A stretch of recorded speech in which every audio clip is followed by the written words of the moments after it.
আসসালামু আলাইকুম প্রিয় ভাইয়েরা, আশা করি সকলে ভালো আছেন, সুস্থ আছেন। সিঙ্গাপুরে পাসপোর্ট পেতে অনেক সময় লাগে। কেন এত সময় লাগে? আপনি দেখবেন আমাদের পার্শ্ববর্তী দেশ থাইল্যান্ড বা মিয়ানমার বা ইন্ডিয়া, তাদের প্রবাসীরা যদি সিঙ্গাপুরে পাসপোর্ট রিনিউ করে, তারা 5 থেকে 7 দিনের মধ্যেই তাদের লোকদেরকে পাসপোর্ট দিয়ে দেয়। কিন্তু অথচ আমাদের বাংলাদেশ হাইকমিশন আমাদেরকে পাসপোর্ট ডেলিভারিতে 3 থেকে 5 মাস সময় নেয়। অনেক সময় অনেকের পারমিট রিনিউ করতে গিয়ে পরে দেন বিপদে। এই জন্য আমি সবাইকে বলেছিলাম যে 6 মাস আগে পাসপোর্ট রিনিউ করতে দিবেন। কেন বাংলাদেশে এত সময় লাগে? আসলে হাইকমিশন এখানে কিছু করার থাকে না। কেন থাকে না? বাংলাদেশ হাইকমিশন যতগুলো পাসপোর্ট আমরা রিনিউ করতে দিই, সমস্ত পাসপোর্টগুলো তারা তথ্যগুলো বাংলাদেশে পাঠায়। তা মনে রাখবেন, বাংলাদেশে পাসপোর্ট প্রিন্টিং হয় একটা জায়গায়, শুধু ঢাকায়।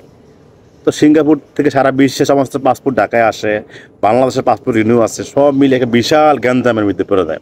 সেই কারণে সিঙ্গাপুর না প্রবাসীদের পাসপোর্ট রিনিউ করতে 3 থেকে 6 মাস সময় লেগে যায় বর্তমানে। তো অন্যান্য দেশগুলো কেন দ্রুত পারে?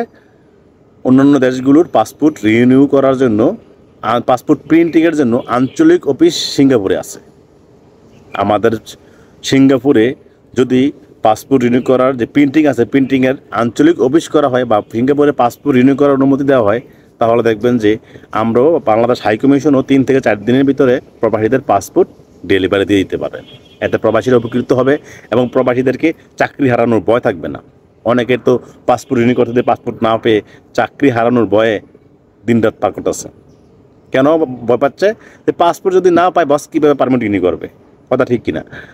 আবার ধরেন, বাংলাদেশ যেহেতু সিঙ্গাপুরে যদি পাসপোর্ট প্রিন্টিংয়ের অফিস স্থাপন করতে যদি বেশি ব্যয়বহুল হয়, তাহলে এক কাজ করতে পারে, সিঙ্গাপুরের কাছাকাছি যে দেশগুলো আছে, ওই দেশগুলো যে প্রবাসী থাকে, ওই প্রবাসীদের জন্য প্রিন্টিং অফিস সিঙ্গাপুর অথবা মালয়েশিয়া খুলতে পারে। যেমন মালয়েশিয়া বা থাইল্যান্ড প্রবাসী বা মিয়ানমার যারা আছে, আছাড়া বিভিন্ন দেশে বাংলাদেশিরা আছে।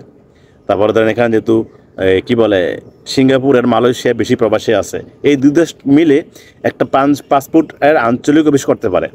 ধরুন সিঙ্গাপুর আর মালয়েশিয়ায় যেসব প্রবাসীরা আছে, এদের পাসপোর্ট রিনিউ করবে, প্রিন্টিং করবে সিঙ্গাপুর থেকে অথবা মালয়েশিয়া থেকে। তাহলে ভালো হয় না? জিনিসটা প্রবাসীরা এত উপকৃত হবে। আমার মনে হয় এটা করা দ্রুত দরকার, যেহেতু প্রবাসীরাই রেমিটেন্সের দিয়ে বাংলাদেশের অর্থনৈতিক টাকাকে সচল রাখছে। প্রবাসীদের অবদানের কথা বাংলাদেশের সরকার বলতে পারবে না, কেউই বলতে পারবে না। তাই প্রবাসীদের হয়রানি বন্ধ করার জন্য এই উদ্যোগটা নেওয়া জরুরি। আমার ব্যক্তিগত মতামত, আপনারা কি বলেন? এই প্রবাসীদের জন্য প্রবাসে পাসপোর্ট প্রিন্টিংয়ের জন্য আঞ্চলিক অফিস হওয়াটা জরুরি কিনা কমেন্ট করে জানাবেন। আর সিঙ্গাপুরে প্রবাসে পাসপোর্ট রিনিউ করতে দিয়ে কে কত মাসের মধ্যে পেয়েছেন একটু জানাবেন। তাহলে হয়তো যারা গুরুত্বপূর্ণ ব্যক্তি আছে, তারা আমার ভিডিওটা দেখলে তারা বুঝতে পারবে যে প্রবাসে পাসপোর্ট রিনিউ করতে গিয়ে আমরা কতটা হয়রানির শিকার হই। যারা আমার সাথে একমত আছেন যে প্রবাসেও পাসপোর্ট প্রিন্টিং করার আঞ্চলিক অফিস স্থাপন করা হোক, তারা কমেন্ট করে জানাবেন। সকল ভালো থাকুন। আসসালামু আলাইকুম।